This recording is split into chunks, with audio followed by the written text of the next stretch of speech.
let me just wrap up this. The chairman of the FCC, I wanted to get to this.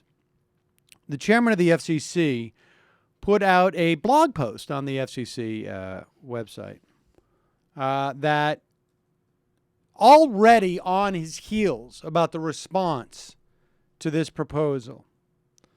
He starts off by reminding everybody that President Obama promised that as a candidate that he would seek to promote net neutrality. Then he says, some recent commentary has had a misinformed interpretation of the open internet notice of proposed rulemaking currently before the commission. Now, what's interesting about this is the way he leads paragraph 2. He doesn't go on to dispel the interpretation of the proposed rule. Listen to what he says. There are two things that are important to understand. First, this is not a final decision by the commission, but rather a formal request for input on a proposal as well as a set of related questions. Second, as the notice makes clear, all options for protecting and promoting an open internet are on the table. So in other words, he says, hey, there are some misconceptions about this proposal. One is people don't seem to realize that we have an open comment period. And two is we haven't decided yet. So this guy can't even defend the proposal. And then there's another couple of pages of jibber jabber, frankly, honestly. And I don't say that lightly.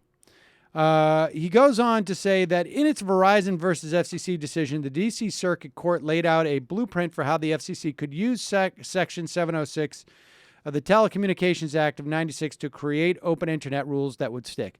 Okay. The reality is that in a court case called Brand X, back in the late 90s, I believe it was, early 2000s, the courts explicitly said, you have the authority to change classification. That's why Michael Powell went ahead and changed the classification from common carrier telecommunication service to information provider. This case, the Verizon FCC case, basically says, you could fashion something under 706, but it didn't say this is how you would get an open internet. No, it just said you could fashion something that would regulate the internet in Section 706. And Wheeler very well may be doing the only thing that could fashion it under 706, which is to basically say, hey, we'll make it sort of voluntary. Another voluntarism fantasy. Yes. But then he goes on to write, I do not believe we should leave the market unprotected for multiple more years while lawyers for the biggest corporate players tie the FCC's protections up in court.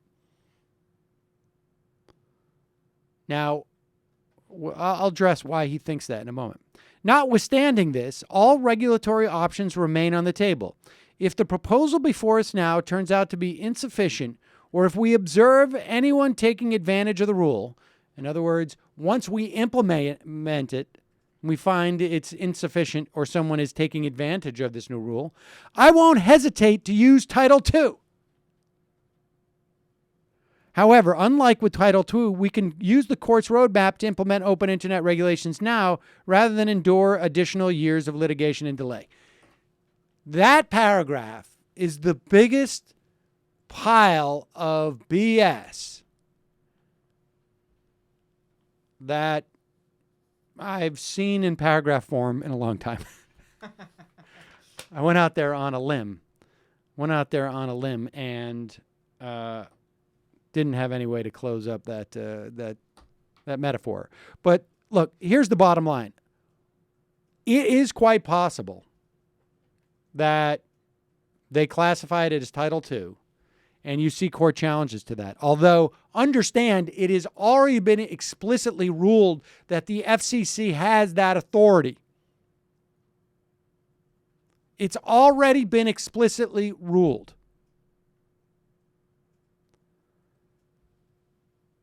And the issue as to whether or not, there's no guarantee under any new scheme, if it's sufficient, that you will not also get court challenges to that. Right? I mean, they thought the last scheme was going to prevail.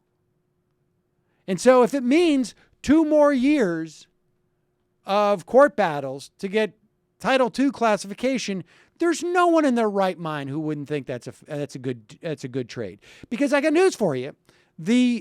You're not going to see big moves by the ISPs one way or another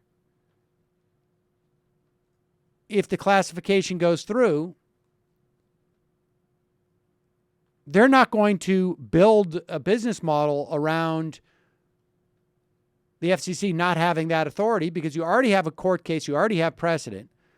So it is really those industry people who would want to close down the internet, or I should say, make a toll lane, who would be frozen.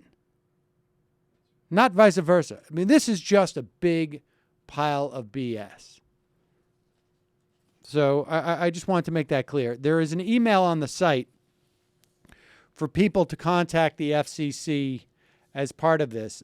And I think this letter from Wheeler is in fact indication that the initial outcry has already got them on their heels. And I also just said, obviously write what you feel, but I think to have just a kind of uniformity around people pushing the common carrier reclassification, I think that's probably the simplest and best thing to convey in any type of communication about that. That's right.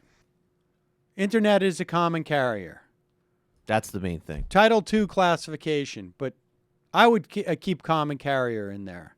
Definitely. And your new rule does not support an open internet or net neutrality. That's it. And I really genuinely think this is one of those occasions where it makes a big difference.